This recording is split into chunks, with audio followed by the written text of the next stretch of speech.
Hello friends, this video on graphs part 9 is brought to you by examfear.com. No more fear from exam.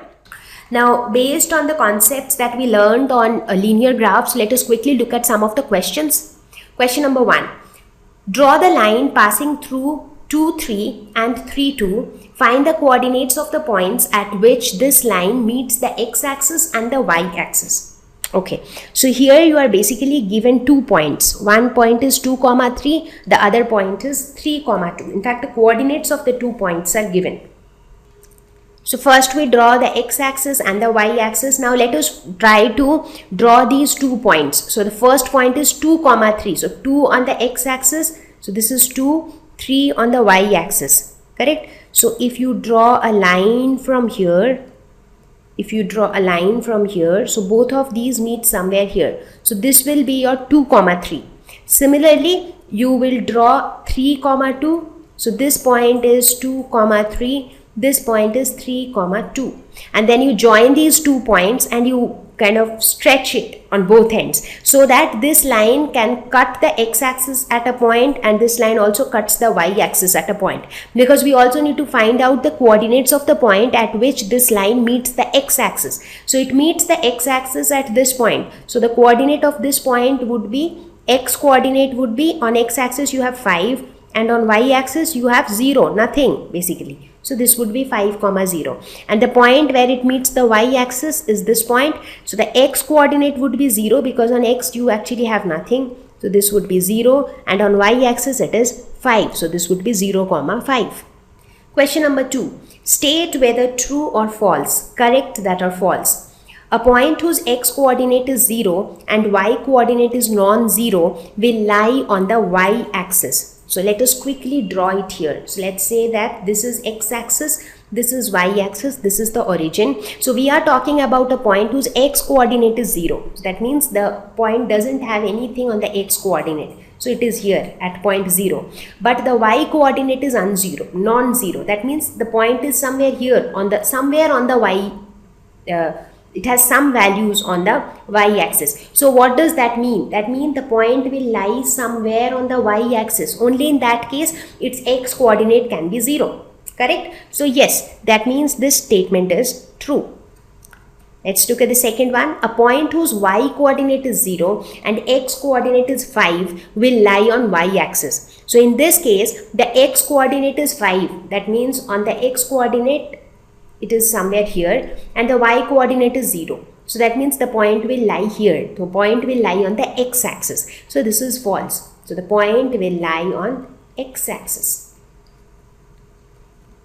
The coordinates of the origin are 0, 0. Yes, because at the origin y coordinate is 0, x coordinate is also 0. So this is also true. Question number 3. Draw the graphs for the following tables of values with suitable scales on the axis. How much distance did the car cover during the period 7:30 a.m. to 8 a.m.? Okay, let us first draw the graph, right?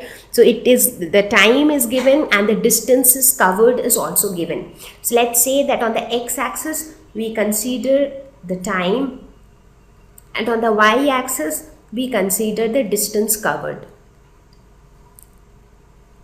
Now we have also taken a suitable scale because on the y-axis the minimum distance that we have to cover is 40 and the maximum is 160. So we have chosen a scale such that 1 square or 1 unit represents 20 units, like one square represents 20 units. So that's how we have taken the scale. And on the x-axis we have taken the scale such that 1 square denotes 1 hour, like one unit is basically like 6 to 7 a.m. that is 1 hour. So the 1 square will denote 1 hour. Now initially you have this symbol which shows that, in this part it is not equally divided, like 0 to 6 is represented here. So this actually shows that this doesn't represent 1 hour. So it is like just a dummy thing at the beginning, and then our actual unit scaling starts from 6 onwards. Now let us plot the graph according to what is given in the question. So at 6 a.m. it covered 40 kilometers. At 7 a.m. it covered 80 kilometers. At 8 a.m. it covered 120 kilometers. At 9 a.m.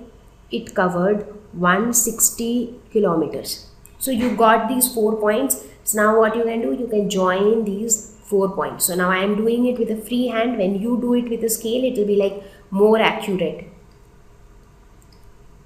So you get a straight line.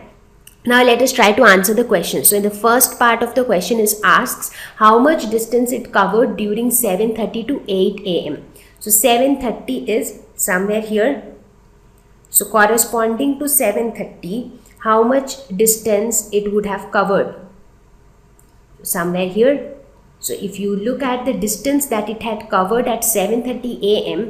So at 7:30 a.m. it covered 100 kilometers. And at 8 a.m.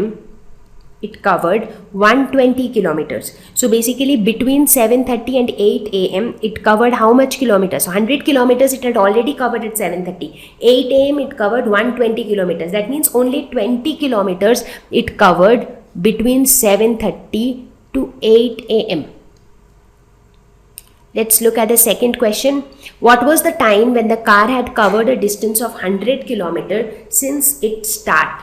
So when did it cover 100 kilometers? So just now we saw that 100 kilometer corresponding to 100 kilometer is this point, and this point corresponds to 7:30 a.m. So that means at 7:30 a.m. it covered 100 kilometers. Thank you. Please visit examfear.com for free quality education. You can learn with a simple 4-step learning process wherein you can watch video lessons, you can ask your questions, you can refer notes, and you can take a free online test. We have content for class 6 to 12 on physics, chemistry, mathematics, and biology along with practical videos. So please subscribe to our channel for daily updates. Thank you.